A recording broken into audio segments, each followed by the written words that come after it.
जब पहली बार मुझे बाइबल मिली थी तो मत्ती 1 से लेके बोला गया था इसे पढ़ने की जरूरत नहीं। मत्ती 1 से लेके 17 आयत तक जहां पर यीशु मसीह की वंशावली लिखी है, कहा था यहां से पढ़ने की जरूरत नहीं। 1 से 17 तक वंशावलियां लिखी हैं, 18 आयत से पढ़ा करो। लेकिन जैसे जैसे मसीह में मैं बड़ा हुआ मुझे समझ आई कि बाइबल का एक एक बिंदु, सेमी कॉलन, एक एक फुल स्टॉप, उसका बड़ा महत्व था बाइबल में। जहां पे पौलुस ने लिखा है कि पवित्र आत्मा से परिपूर्ण होते जाओ, उसके आगे फुल स्टॉप नहीं लगा, सेमी कॉलन लगा, जिसका मतलब यह है कि अभी उसने अपना वचन पूरा नहीं किया। उसके आगे वो कहता है कि पवित्र आत्मा से परिपूर्ण होते जाओ, दाखरस से मत वाले ना बनो। फिर आगे समझाता है कि आपस में भजन गाओ, यानी अपने आप से बात करो, अपने आप से वचन में से बात करो, परमेश्वर का धन्यवाद करो। और उसने पवित्र आत्मा से कैसे बढ़ना है, पवित्र आत्मा में यह भी बताया है। कैसे मालूम होता है? जस्ट एक सेमी कॉलन से। जो लोग बोलते हैं कि बाइबल में जी बहुत सारी शोध की गई, बाइबल कौन सा ओरिजिनल है, इसमें बड़ी हजारों बार शोध की गई, यह सरासर झूठ है। बाइबल में एक बिंदु की भी शोध नहीं की जा सकती। उसका कारण यह है कि बाइबल इब्रानी भाषा में छपी और यूनानी भाषा में छपी। इब्रानी भाषा में अगर मैं प्यार बोलूंगा तो प्यार भी कई शब्द में आता है। यूनानी भाषा में अगर प्यार बोलूंगा तो फिलियो भी प्यार है, अगापे भी प्यार है, एक और शब्द है जो प्यार के लिए यूज होता है। लेकिन जब हिंदी में वो पढ़ा जाता है तो हिंदी में सिर्फ प्यार। तो उसकी वजह से जब ट्रांसलेशन बाइबल की हुई इब्रानी भाषा से, यूनानी भाषा से, तो ये भाषाएं बहुत बड़ी थी और जिन भाषाओं में ट्रांसलेशन हुई वो इसके मुकाबले इतनी बड़ी नहीं थी। तो जब जो भी उनको अच्छा लगा, जो सा वचन, वो वचन लिख के उन्होंने बाइबल को ट्रांसलेट कर दिया। तो जब फ्यूचर में और अच्छे शब्द उसके बदले मिलते थे, जैसे हिंदी में प्यार लिख दिया, लेकिन बाइबल में ओरिजिनल भाषा में फिलियो लिखा था या अगापे लिखा था। अगापे का मतलब होता है अनकंडीशनल प्यार, फिलियो का मतलब होता है भाइयों वाला प्यार, लेकिन हिंदी में अकेला फिलियो लिख दिया। तो ऐसे सब भाषाओं में जब ऐसे वचन लिखे गए और जब उन भाषाओं में बाद में कोई बेहतर विकल्प मिलता था तो वो एडिट करके उसको उस जगह पे लगाते थे। तो लोगों ने बोल दिया बाइबल शोध की गई। ओरिजिनल बाइबल कभी शोध नहीं की गई, ओरिजिनल बाइबल को कभी एडिट नहीं किया गया, ओरिजिनल बाइबल में कभी एक बिंदु बढ़ाया या घटाया नहीं किया। जो इब्रानी और यूनानी भाषा में लिखी गई वो एक्यूरेट है, क्योंकि वो खुदा का वचन है, इंसान का नहीं। आमीन। और वो आज भी काम करती। हालेलुया। जब मैं बार बार बाइबल को पढ़ता रहता हूं, शुरू से लेके एंड तक, शुरू से लेके एंड तक। मत्ती को जब मैंने पढ़ा तो लिखा अब्राहम की संतान, दाऊद की संतान, यीशु मसीह की वंशावली। अब्राहम से इसहाक उत्पन्न हुआ, इसहाक से याकूब उत्पन्न हुआ, याकूब से यहूदा और उसके भाई उत्पन्न हुए, यहूदा और तामार से फिरिस और जोहरे उत्पन्न हुआ। मुझे एक बात याद थी कि जो यहूदा के बेटे थे वो फिरिस और जोहरे नहीं थे, जो पहले उसके बच्चे हुए। लेकिन यहां वंशावली में वो ऐड क्यों नहीं किए गए? जब मैंने बाइबल खोली ध्यान से, फिर मैं पीछे गया उत्पत्ति की तरफ। जब उत्पत्ति में मैं पीछे गया तो मुझे इसकी हिस्ट्री पढ़नी थी कि याकूब जो यहूदा था, याकूब का बेटा था, चौथा बेटा था याकूब का, उसको वंशावली में लिया गया। लेकिन जो उसके पहले बेटे थे वो बेटे वहां नहीं लिखे गए। ये कोई और बेटे थे जो वहां लिखे गए, जो बाद में हुए थे। जब मैंने वहां पढ़ा तो 38 उत्पत्ति 1 और 1 से 11 आयत में लिखा है, उन दिनों में ऐसा हुआ कि यहूदा अपने भाइयों के पास से चला गया और हीरा नामक एक अद्दुलाम वासी पुरुष के पास डेरा किया। कहां से चला गया? अपने घर से, अपने भाइयों से चला गया। अपने भाइयों से क्यों चला गया? क्योंकि सब भाइयों ने मिलकर यूसुफ को बेच दिया था। जब आप एक कुकर्म करते हैं उसकी सजा फिर आपके परिवार, आपकी लाइफ के ऊपर आती है। तब आपको फील नहीं होता, तब एकदम से कुछ नहीं होता, लेकिन तब पाप करने के बाद ऐसा माहौल, ऐसी सिचुएशन और ऐसी परिस्थितियां बनने लगती हैं कि आप खुद ब खुद डिस्ट्रक्शन की ओर, उजाड़ की ओर आप खुद चले जाते हैं। यहां पर वो चला गया, घर को छोड़ दिया उसने, भाइयों की संगति छोड़ दी और वो चला गया। लिखा हो यहूदा ने शुवा नामक एक कनानी पुरुष की बेटी को देखा, एक कनानी औरत देखा, लड़की को देखा, नाम शुवा था। विवाह करके उसके पास गया, गर्भवती हुई, उसके पुत्र पैदा हुआ। यहूदा ने उसका नाम एर रखा। जो वंशावली में वो है वो एर नहीं है।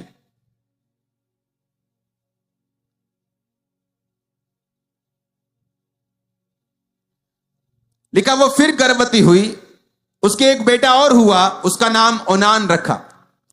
फिर उसके एक और बेटा हुआ, उसका नाम शेला रखा। और जिस समय उसका जन्म हुआ था तब यहूदा कजीब में रहता था। यहूदा ने तमार नाम की एक स्त्री से अपने बड़े बेटे एर का विवाह कर दिया, परंतु यहूदा का वो जेठा एर यहोवा के लेखे में दुष्ट था, इसलिए यहोवा ने उसको मार दिया। तब यहूदा ने ओनान से यानी छोटे बेटे से कहा कि जा अपनी भौजाई के पास और उससे शादी कर और संतान उत्पन्न कर, ताकि तेरे भाई का वंश चले। ओनान जानता था संतान मेरी ना ठहरेगी बल्कि भाई की ठहरेगी। जब वो उसके पास गया तो भूमि पर वीर्य गिराकर नाश किया, कहीं ऐसा ना हो कि उसके भाई के नाम का वंश चले और उसका नाम ना चले। ये जो उसने किया यहोवा अप्रसन्न हुआ और उसने उसको भी मार दिया।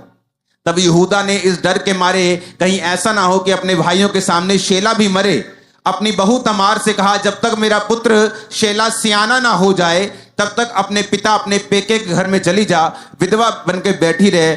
और तमार अपने पिता के घर में जाकर रहने लगी। अब मैं एक क्वेश्चन आपसे पूछना चाहता हूं।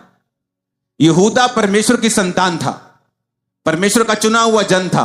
परमेश्वर को मालूम था कि जो जीसस क्राइस्ट का वंश होगा, जो दाऊद का गोत्र होगा, वो यहूदा गोत्र होगा। लेकिन वचन क्या कहता है? वचन कहता है कि इसकी गूंज लेट आ रही है मेरे को, इसलिए कहा जो बोला जाए उसे सुना करो, अपनी मर्जी मत किया करो। अपने पड़ोसी को बोलो ध्यान से सुन। अब बड़ी समझने वाली चीज यह है कि परमेश्वर ने यहूदा के बेटों को क्यों मारा, और इससे भी बड़ी समझने वाली चीज यह है कि एक धर्मी जन जिसकी वंशावली में अब्राहम है, इजहाक है, याकूब है, जिसके दादे परदादे सुपर नेचुरल जबरदस्त इंसान हैं, जबरदस्त विश्वासी हैं, उसके साथ ऐसा कैसे हो सकता है कि उसके बेटे जो हैं वो मर रहे हैं लगातार? अब ध्यान से समझना क्यों हुआ ऐसा। उत्पत्ति 28 उसकी 6 से 9 आयत में लिखा है। यह तब की बात है जब इजहाक अपने दोनों बच्चों से अलग हो रहा था। उसका जो बेटा याकूब भाग रहा था। एसाव का आशीर्वाद याकूब को मिल चुका था। एसाव ये सब देखकर 38 याकूब उत्पत्ति 28 उसकी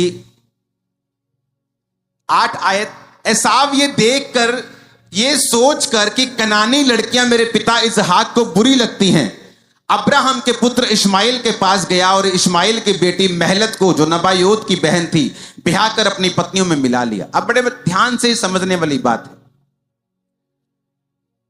यहूदा का बाप था याकूब और दादा कौन था? इजहाक। समझ आ रही सबको? हाथ हिलाओ। यहूदा का बाप कौन था? पिताजी कौन थे? याकूब। याकूब के पिताजी कौन थे? इजहाक। इजहाक के पिताजी कौन थे? अब्राहम।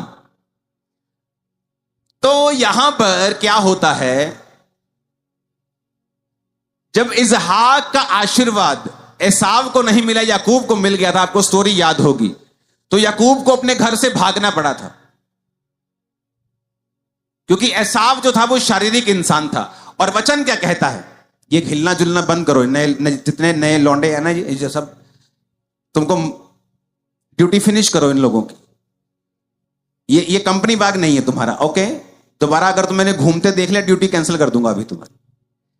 अब ध्यान से मेरी बात समझना, जितना सीरियस वचन होगा इसको हटाओ यहां से, प्लीज चला जाओ, हट जाओ वहां से। कैमरा छोड़ जा यहीं पे, भाग जा, चल भाग जा, चला जा जल्दी से, चल। दोबारा मत आना, ठीक है? तू हंस रहा था अभी। जितना सीरियस वचन होता है शैतान उतना ही गड़बड़ करने की कोशिश करता है। अब बड़े ध्यान से समझना, इंटरनेट पे क्या चल रहा है आजकल। ये सारी सिचुएशन शैतान के द्वारा एक खास मकसद के तहत फैलाई गई है। आपकी कान, आंखें, स्पिरिट सब खुल जाएगी। आज मैं बता रहा हूं, आपने सरमन कभी नहीं सुना होगा ये जो अभी आप प्रभु के द्वारा सुनोगे। मैं इसलिए कह रहा हूं, सीरियस होकर सुनो। यहां पर जब याकूब चला गया तो बाइबल कहती है एसाव ये जानकर कि कनानी लड़कियां मेरे पिता को बुरी लगती हैं तो भी कनानी औरत के पास गया और उससे शादी कर ली। अब कनानी औरतें क्यों बुरी लगती थी, अभी यह भी सवाल होगा आपके मन में। क्योंकि कनान जो था वो नूह के उस वंश से, उस पुत्र से पैदा हुआ था जिसने अपने पिता को नंगा देखा था। याद आ रहा है कि नहीं? इसीलिए परमेश्वर कनान से क्या करता था, नफरत करता था। और इजराइलियों को भी कहा था मैं कनान सभी देश तुम लोगों को दूंगा, क्योंकि पापी की संपत्ति बाइबल कहती है किसके लिए है, धर्मी के लिए है। अब ध्यान से यह भी बात समझना। अब उसको मालूम था कनानी जो लड़कियां हैं मेरे पिता को बुरी लगती हैं। क्यों बुरी लगती हैं? उन लड़कियों में क्या कमी है? क्योंकि वचन यह कहता है कि जब कनान जो नूह का बेटे का वंश था, जब वो प्रभु से श्रापित हुए और दूर हुए, उन्होंने यहोवा को मानना छोड़ दिया था। गहरी स्टडी ये बताती है कि वो लकड़ी और पत्थर के देवताओं की पूजा करते थे और बड़े ही अलग तरह की रीति रिवाजों को फॉलो करते थे। तो इसके कारण हमेशा अब्राहम का वंश ये मानता था कि हमारी शादी जो होनी चाहिए वो कनान की लड़कियों के बीच में नहीं होनी चाहिए। समझ आ गई मेरी बात के नहीं? अब बाइबल क्या कहती है, जब यहूदा ने शादी की तो यहूदा ने भी यही गलती की और वचन कहता है उसने कनानी औरत के साथ शादी की। अब जब आप एक ऐसा काम करते हैं जो परमेश्वर के वचन के विरोध में है, तब तो कुछ नहीं होता, एकदम से कोई फर्क नहीं पड़ता। मान लो यहूदा ने कनानी औरत से शादी की, वाह वाह क्या पार्टी चल रही है, आज शादी हो रही है, फंक्शन चल रहा है, अभी पहला बेटा हो गया, बल्ले बल्ले दूसरा बेटा हो गया, तीसरा बेटा, तीन बेटे हो गए, सब फर्स्ट क्लास चल रहा है। अरे कोई फायदा नहीं, वचन में सब ठीक चलता है, सब ऐसे ही है, सब इतना देखो मजेदार काम चल रहा है, पहला बेटा हुआ, दूसरा बेटा, तीसरा बेटा, कितनी सुंदर कनानी लड़की है, सब कुछ अच्छा चल रहा है, बिजनेस अच्छा चल रहा है। लेकिन वचन ये कहता है कि जब आप पाप की दिशा में चल पड़ते हैं, आज नहीं तो कल, नहीं तो 10 साल बाद आपको वो सारा मूल्य अदा करना ही पड़ेगा। जब एक कनानी औरत एक बच्चे को रेज करती है तो आप ये बात समझते हैं कि वो कनानी औरत यहोवा को नहीं जानती, वो वचन को नहीं जानती, वो अन्य जातियों से आई है जो अलग अलग तरह के रीति रिवाजों को करते हैं। जब उसने अपने बच्चों को बड़ा किया, उसने उनको बिब्लिकल प्रिंसिपल, बाइबल की शिक्षाएं नहीं दी। नहीं तो ऐसा क्या हो गया कि वो यहोवा के लेखे दुष्ट था। इसी कारण बाइबल कहती है कि जब तुम शादी करो तो अपने ही लोगों के बीच में करो, ताकि वो कर्स, वो श्राप, वो आत्माएं जो उनकी लाइफ में काम करती हैं वो तुम्हारी लाइफ में ना आए। और वचन क्या कहता है, पहला मरा, दूसरा मरा, जब तीसरे की शादी होने वाली थी उसी से, तो उसको भेज दिया। बाद में यहूदा की ही शादी उससे हुई और उससे फिर हिस्रोन और फिरिस पैदा हुए, जिनका इस वंश में नाम लिखा है और उसकी भी स्टोरी है, आप बाइबल में पढ़ लेना। अब मैं क्या कहना चाहता हूं, आप जानते हैं इंटरनेट के ऊपर बहुत से जोक्स चलते हैं हस्बैंड वाइफ के ऊपर, सुने हैं कभी?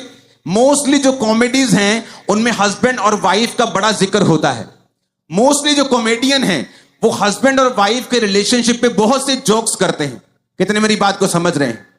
आप इंटरनेट पे देख लो, आप फेसबुक पे देख लो, बहुत से, आई थिंक 50% 40% जोक्स जो होते हैं वो हस्बैंड वाइफ के ऊपर होते हैं। रीजन क्या, कारण क्या? अभी 2 जोक्स आपको मैं दिखाता हूं स्क्रीन के ऊपर, दो पिक्चर्स दिखाता हूं स्क्रीन के ऊपर। हाँ, वो देखो एक फोटो है, उसमें लिखा है कि 700 साल पुराना एक कंकाल मिलता है और एक का मुंह खुला है, तो नीचे लिखा है कि वाइफ अभी भी आर्गुमेंट कर रही। क्या लिखा है? द वाइफ इज स्टिल, मतलब एक जोक लिखा है कि वाइफ अभी भी आर्ग्यू कर रही है। मेरी बात ध्यान से सुनना, इसको बंद कर दो। आप ऐसे जोक्स व्हाट्सएप पे देखते हैं, फेसबुक पे देखते हैं, आपको मालूम है ये जोक्स जो हैं, ये चीजें जो हैं, ये आपकी लाइफ को और आपके परमेश्वर के जो ऊपर जो प्लान है उसको खत्म करती हैं और कमजोर करती।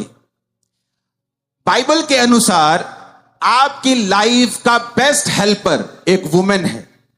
कौन है? अपने पड़ोसी को बोलो, बोलो औरत है। अगर आप स्टडी करें तो स्टडी में यह मालूम होता है कि जिन लड़कों ने, जिन बच्चों ने अपनी माता के प्यार को ज्यादा पाया है और अपनी माता के ज्यादा करीब हैं, उनके डिप्रेस होने के चांस दूसरे बच्चों से कहीं अधिक कम है, क्योंकि शादी से पहले आपकी मदर आपका डिवाइन हेल्पर है। तो स्टडी ये कहती है, साइंस ये कहती है कि जिन बच्चों की निकटता अपनी मम्मी के साथ है, वो बच्चे कम डिप्रेस्ड हैं दूसरे बच्चों से जो अपनी माता के इतने करीब नहीं है, अपने पिता के इतने करीब नहीं है। जो पेरेंटल लव है, जो माता पिता का प्यार है, वो एक यंग को, एक चाइल्ड को डिप्रेशन से, स्टडी ये कहती है। वचन क्या कहता है? मोस्टली जब आप इन जोक्स को सुनते हैं, आप वाइफ को, आप अपनी पत्नी को अपनी सोचों में आप उसे गिरा रहे होते हैं और आप उसे कम कर रहे होते हैं। आपको लगता है वाइफ सिर्फ आर्ग्यू करने के लिए है, आपको लगता है कि ये सिर्फ एक टेंशन है, ये सिर्फ एक डिप्रेशन है।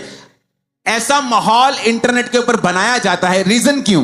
क्योंकि शैतान को एक बात मालूम है, आप इस धरती पर हैं, शादी से पहले आपके माता और पिता आपके हेल्पर हैं, डिवाइन हेल्पर, और वो वहां आपको लेके जा सकते हैं जहां आप खुद नहीं जा सकते।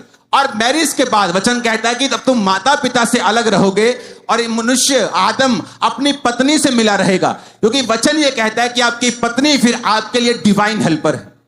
और जब आप ये जोक सुनते हैं, आप दुनिया की बातों पर ध्यान लगाते हैं, आपको मालूम नहीं होता कि आप अपने डिवाइन हेल्पर की जो अनॉइंटिंग है उस पर मिट्टी डाल रहे हैं। आप उसके लिए इग्नोरेंट हो रहे हैं जो आपकी लाइफ में परमेश्वर ने आपको दिया है। कितने मेरी बात को समझ रहे हैं? अब ध्यान से मेरी बात समझना।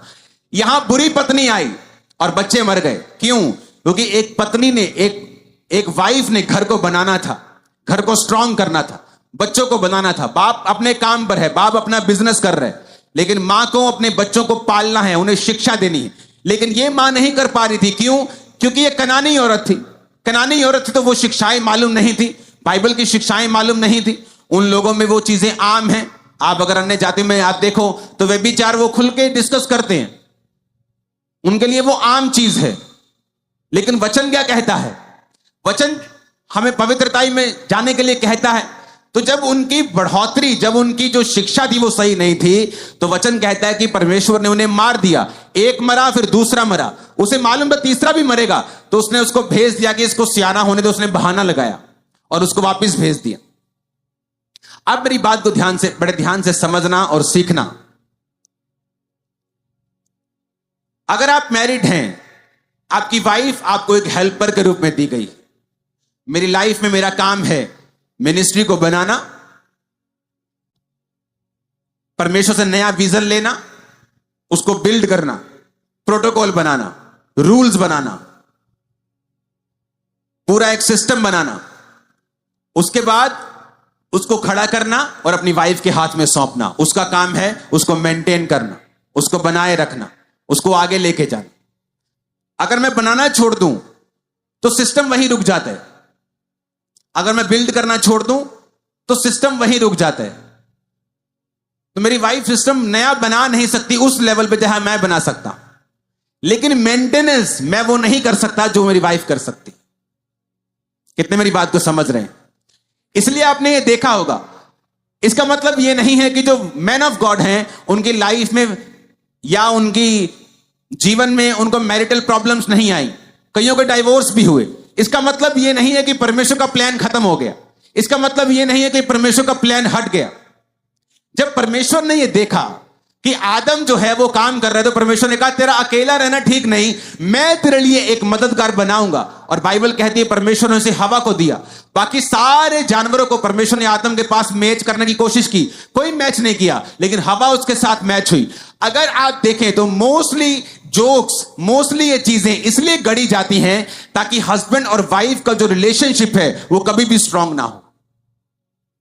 क्योंकि अगर शैतान एक हस्बैंड और वाइफ के रिलेशनशिप को कमजोर करता है और इस चीज में वो कामयाब हो जाता है, तो 50% लड़ाई वो एक फैमिली में जीत जाता है। कितने मेरी बातों को समझ रहे हैं? अगर वो इस चीज में कामयाब हो जाता है, वो हस्बैंड जो शादी के पहले पीछे पीछे घूमता है, ट्यूशन से लेके आता है, ट्यूशन छोड़ के जाता है, पूरा भाई बन जाता है उसका, लेकिन शादी के बाद कोई केयर नहीं।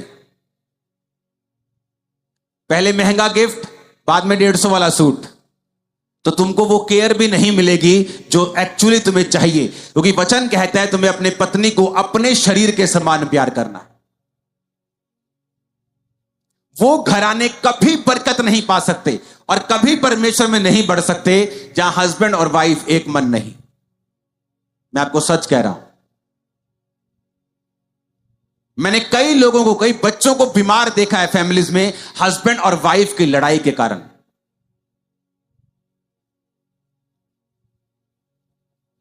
इसीलिए आप देखते हैं इंटरनेट पे बहुत से जोक्स आपको मिलेंगे हस्बैंड और वाइफ के रिगार्डिंग। क्यों? क्योंकि शैतान इस रिलेशनशिप को, जो सबसे स्ट्रांग है, इसे वीक करके आपकी लाइफ को वो वीक और कमजोर करना चाहता है। हालेलुया! आप समझ रहे कि नहीं? जब एक पास्टर सेवकाई में मेरा कोई सन उठता है, मेंटरशिप के नीचे होता है, तो उनको पहली काउंसलिंग में क्या देता हूं? अगर वो हस्बैंड वाइफ है तो आपस में समय व्यतीत करना मत छोड़ना। जो चीजें हैं उन्हें बोलकर हल करना। कोई मिसअंडरस्टैंडिंग है, कुछ भी है, उसे दिल में नहीं रखना, बोलकर खत्म करना है। उस इशू को, उस मसले को सॉल्व करना है, ताकि शैतान इस चीज का फायदा तुम्हारी लाइफ में ना उठाए। कितने मेरी बात को समझ रहे हैं? आप इंटरनेट अभी भी घर जाके खोलोगे ना, फेसबुक, आप देखोगे तो आपको बहुत से जोक्स मिलेंगे हस्बैंड वाइफ के ऊपर। रीजन, क्योंकि आपकी वाइफ आपकी बेस्ट हेल्पर है। अगर आप मैरिड हैं, आपकी लाइफ में नंबर 1 प्रायोरिटी आपकी वाइफ और उसके बाद बच्चे और बाकी परिवार होना चाहिए। आप अपनी माता के क्लोज थे शादी से पहले, लेकिन शादी के बाद माता का नंबर नीचे आता है वाइफ से। जो वचन कहता है मैं आपको वो कह रहा हूं। अगर आप बहनें हैं और अपने शादीशुदा बेटे को अभी भी ममा बॉय बना के रखा है तो भी दिक्कत है। और अगर आप वाइफ हैं और अपने हस्बैंड को आप अपने परिवार से दूर करने की कोशिश कर रही हैं तब भी दिक्कत है। क्योंकि बाइबल कहती है अपने माता और पिता का आदर कर, क्योंकि इसमें तेरी लंबा जीवन होगा। और जो तू ऐसा मत बो, ऐसी कोई जीवन में चीज मत बो जो तुझे अपने बच्चों से काटनी पड़े और फिर तू रोए। अगर यहूदा ने कोई गलती की तो एकदम से उसके ऊपर कोई पहाड़ नहीं टूट पड़ा, एकदम से बीमार नहीं हो गया। वो उसने गलती की, कनान की लड़के से शादी कर ली, एकदम से कुछ नहीं हुआ, बल्कि ब्लेस हो रहा है, बच्चे हो रहे हैं, 1 बच्चा, 2 बच्चे, 3 बेटे, सब कुछ ठीक है। लेकिन समय आता है जब पाप का कॉन्सिक्वेंस, जो पाप की आपको माफी मिल जाएगी, लेकिन पाप का जो असर है वो आपके लाइफ और परिवार को छोड़ के कभी नहीं जाता। परमेश्वर ने किस बेटे को राजकुमार बनाया दाऊद के बाद? सुलेमान को। कहां पैदा हुआ था वो? किससे पैदा हुआ था? उसी लड़की से जिसने उससे व्यभिचार किया, हित्ती उरिया की पत्नी बेतशेबा। तो क्यों परमेश्वर ने ऐसा किया? परमेश्वर ने एक तो उसको सजा दी, उसका दाऊद का बड़ा बेटा मारा गया, उसके बाद एक और बेटा मारा गया। यह सजा थी हित्ती उरिया को मरवाने की, तलवार चलाने की। फिर जो बेटा उसका बेतशेबा का पैदा हुआ पहला, वो मर गया, ये सजा थी उसके साथ व्यभिचार करने की। लेकिन परमेश्वर ये भी दिखाता है कि वो सिर्फ सजा ही नहीं देता, बल्कि आपकी लाइफ को रिस्टोर भी करता है। और पाप करके भूल, वो आप जो आपने किया वो भूल भी जाता है। इसलिए परमेश्वर ने उसके बच्चे को, बेतशेबा के बेटे को, सुलेमान को राजा भी बनाया। कितने मेरी बात को समझ रहे हैं? तो इसका मतलब ये नहीं आप पाप करेंगे तो मर ही जाएंगे, वो आपको सजा भी देगा, लेकिन आपको संभाल कर भी बाद में रखेगा। आपको यह बताएगा कि पाप करने से तू अपने जीवन में संघर्ष में चलेगा, तू कुशल से नहीं चलेगा। अगर तू पाप से दूर रहेगा तो तू कुशल से चलेगा। तू कुशल से, बाइबल कहती है, टिका रहेगा। तेरी उम्र को मैं बढ़ाऊंगा, तेरा वंश पृथ्वी का अधिकारी होगा। तू अपने दुश्मनों के ऊपर फतह पाएगा। जितने रोग मैंने मिस्रियों के ऊपर भेजे, मैं तेरे ऊपर नहीं भेजूंगा। कितना महान है खुदाबंद का वचन। हालेलुया। अगर आप हस्बैंड वाइफ की रिलेशनशिप को, इस हर वचन क्या कहता है? वचन कहता है अच्छा है कि तुम शादी मत करो, पर अगर करो तो उसकी फिर कंडीशंस हैं। फिर तुम कुंवारों की तरह नहीं जी सकते, वही तुम्हारी जिम्मेवारियां हैं। पौलुस ने कहा अच्छा है कि तुम शादी ना करो, लेकिन व्यभिचार के डर से हर एक पुरुष का पत्नी, हर एक औरत का पति जरूर होना चाहिए। आजकल व्यभिचार के डर से कहता शादी करो। जब शादी हो जाए तो फिर उससे अलग होने की कोशिश ना करो। जब शादी हो जाए तो कहता आपस में समय को बिताओ ताकि शैतान मौका ना ले पाए। हालेलुया। एक बहुत बुजुर्ग वॉलंटियर आए मेरे पास, कहते मेरा पति जो है ना अभी भी चाहता है कि मैं उसके साथ बैठूं, उसके साथ समय बिताऊं। मुझे लगता है कि ये गलत है, मैं बूढ़ी हो चुकी हूं, मुझे ऐसा गलत लगता है, ये पवित्रता ही नहीं लगती। मैंने कहा ये पवित्रता ही, इससे शादीशुदा में अगर आप ऐसा करते हैं तो ये पवित्रता ही से बाहर है। पवित्रता ही है, इसमें पवित्रता ही है। अगर आप नहीं करते तो पवित्रता ही टूटती है उल्टा, क्योंकि आप अपने पति को ये फिर मौका दे रहे हो कि वो बाहर जाके अपनी भूख को पूरा करे। कभी नहीं, उसे लगा कि मेरा जवाब स्पिरिचुअल नहीं। थोड़े दिन बाद उसका पति उसी मोहल्ले की एक जवान लड़की के साथ भाग गया। मैंने कहा अब कैसा लगा तुझे? अब ठीक है? अब ठीक लगा तुझे? इसलिए वचन क्या कहता है? पौलुस कहता पति और पत्नी आपस में समय को बिताएं ताकि शैतान को मौका ना मिले। जब आपको ये जोक्स मिलते हैं, जब आपको ये जोक्स जाते हैं, इनडायरेक्टली शैतान आपके अंदर अपना बीज डाल रहा होता है और वो वचन के खिलाफ जा रहा होता है कि औरत जो है एक सिरदर्द है, एक ब्लेसिंग नहीं, बल्कि बाइबल कहती है औरत तुम्हारी लाइफ की सबसे बड़ी ब्लेसिंग।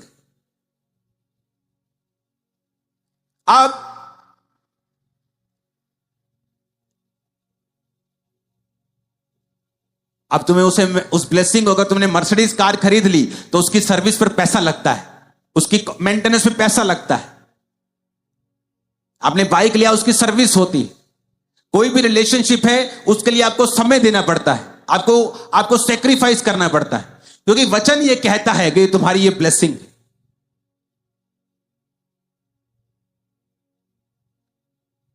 पुराने टाइम में डाइवोर्स नहीं होते थे। अगर आप पुराने लोगों की बातें सुनो तो वो आपको बताएंगे, बुजुर्ग औरतें बताएंगी, जब मेरी मम्मी ने मेरा ब्याह किया तो मैंने दसिया कि पुत ये भी तेरा घर है ते वो भी तेरा घर है, पर उस घर की गल इधर ना करी ते इस घर की गल उधर ना करी। पर आज फोन, अगर आप अपनी बेटी को हर वक्त फोन पे लगे रहेंगे अपनी बेटी के साथ, आपकी बेटी अपने घर में कभी खुश नहीं रह पाएगी।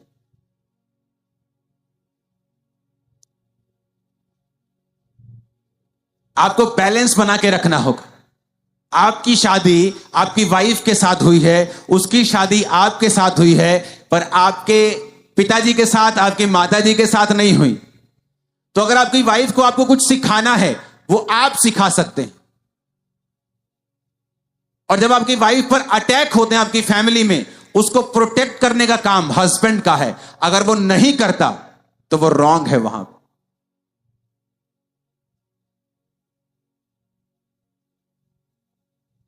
कितने इन बातों को समझ रहे हैं? और जब आपकी लाइफ में शैतान आपको पारिवारिक तौर पे वीक और कमजोर कर देता है, तब वो आधी जंग जीत जाता है। आपकी प्रेयर लाइफ इफेक्ट होती है। आपकी वचन ये कहता है कि आपकी प्रार्थनाएं कबूल नहीं होती। जो फाइट जरूरी नहीं, फिर आप वो लड़ते हैं अपने परिवार में। और अगर आप राइट मैरिज में जाते हैं और उसके बाद बिब्लिकली उस मैरिज को आगे लेके जाते हैं, आपकी लाइफ दूसरों से कहीं गुना अधिक ब्लेस्ड होगी, स्ट्रांग होगी, आपकी प्रेयर जल्दी कबूल होगी, जल्दी उत्तर आएगा। आधी चर्च आज साइलेंट है, आधी चर्च के तोते उड़े हुए हैं आज कि हस्बैंड से बाद में आंखें कैसे मिलानी है, मीटिंग के बाद कि वाइफ से बाद में आंखें कैसे मिलानी। और चलो कोई नहीं, और गल कर दे कोई सुन सभी ने लिया। कितने मेरी बात को समझ रहे हैं? इसीलिए जब आप देखते हैं कि जोक्स हस्बैंड वाइफ पे लगते हैं लगातार, ताकि आपको एक्चुअल जो परमेश्वर का प्रोग्राम है हस्बैंड वाइफ के लिए, कि वाइफ एक हेल्पर है, हस्बैंड सिर का ताज है, आप अपने ताज को गंदा करेंगी, आप अपने ताज को बेइज्जत करेंगी, अपने सिर को ही तुम गंदा कर रही हो, अपने सिर को ही बेइज्जत कर रही हो। कहते हैं एक मूर्ख औरत ही अपने पति को गुलाम बनाना चाहेगी, क्योंकि तुम फिर एक गुलाम की पत्नी हो। और एक बुद्धिमान औरत अपने हस्बैंड को राजा बनाना चाहेगी और खुद उसकी रानी बनेगी। हालेलुया।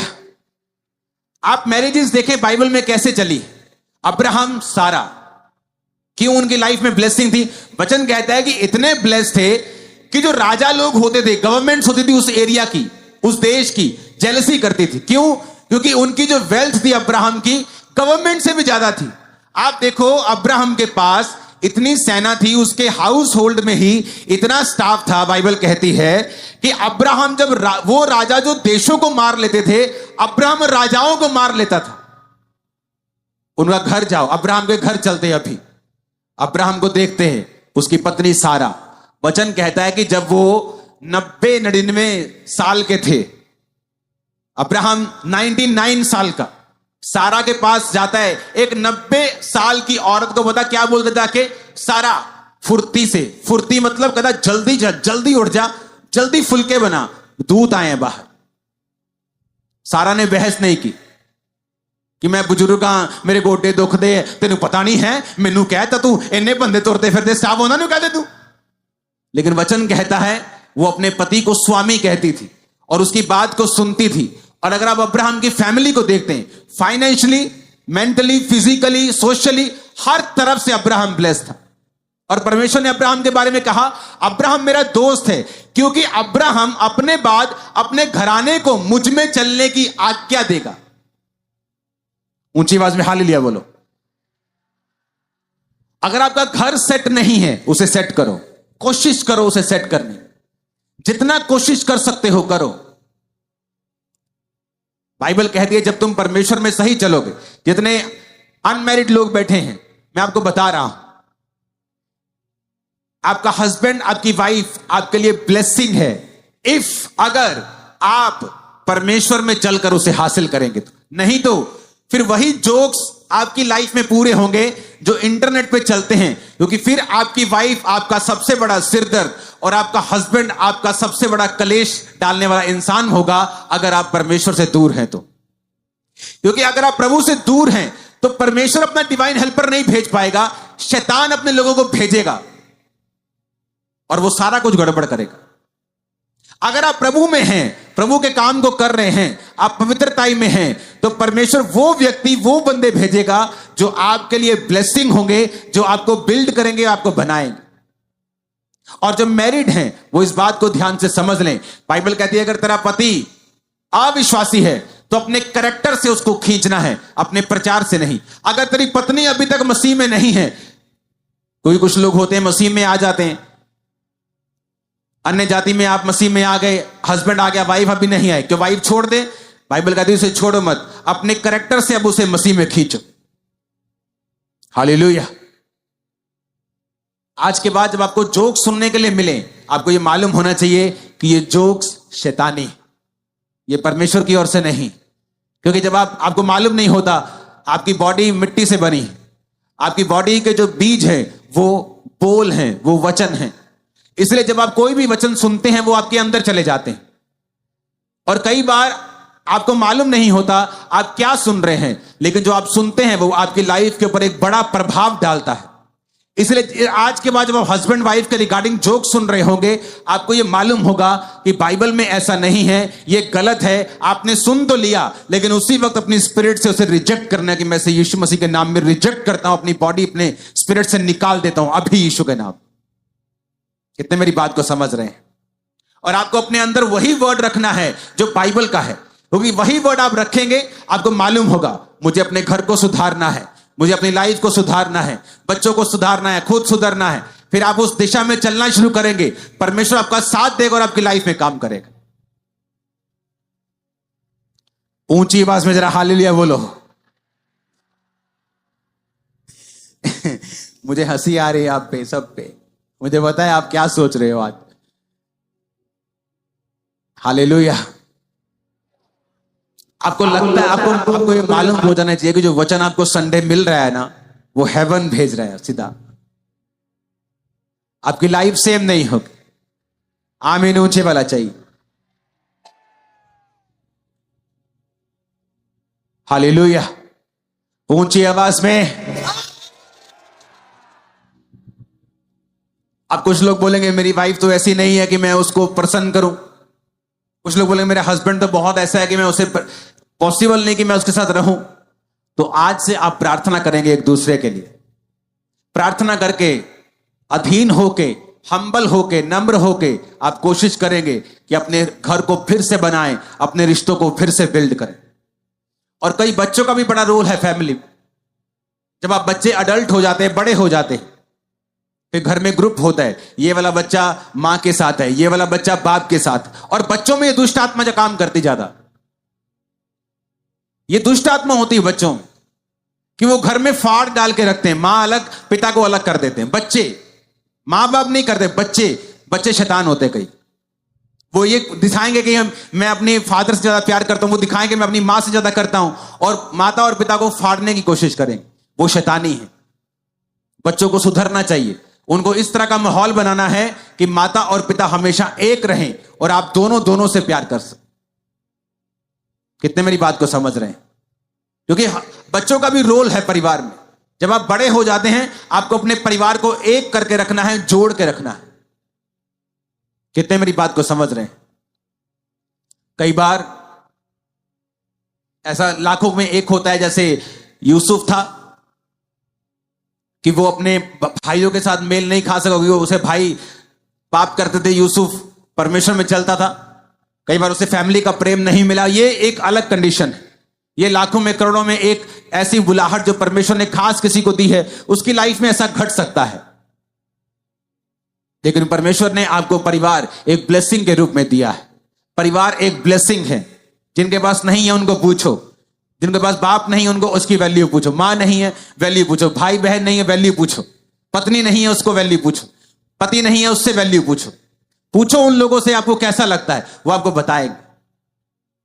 थैंक्स करो अपने परिवार के लिए। अपने हाथों को उठा के खुदावंद, जोर से खुदावंद का थैंक्स करो। हालेलुया। थैंक्स करो अपने हाथों को उठा के। Thank you Jesus. हाथों को हिला के थैंक्स करो अपने परिवारों के लिए। नाम लेके खुदावंद का नाम लेके परिवार के मेंबर खुदावंद का थैंक्स करो ऊंची आवाज में, वर्शिप के साथ।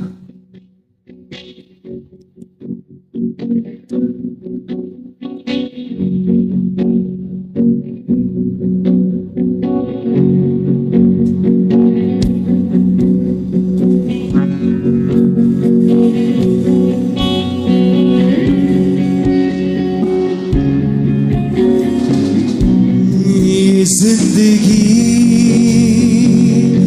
तेरी महिमा। स्पिरिट में वर्शिप करना है, सॉन्ग नहीं गाना। उसी कोर्ट में जहां कोर्ट चल रहा है, उसी कोर्ट में वर्शिप करनी है। अपने हाथों को उठाकर एक एक फैमिली मेंबर का नाम लेके खुदावंद का थैंक्स करो।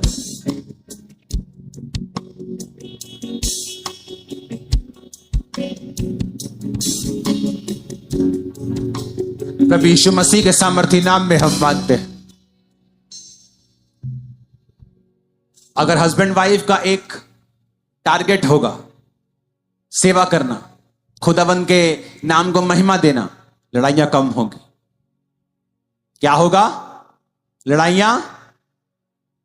अगर आपको मालूम है कि संडे आपने चर्च जाना है, थर्सडे आपने चर्च जाना है, आप लड़ाई से बच जाते हैं।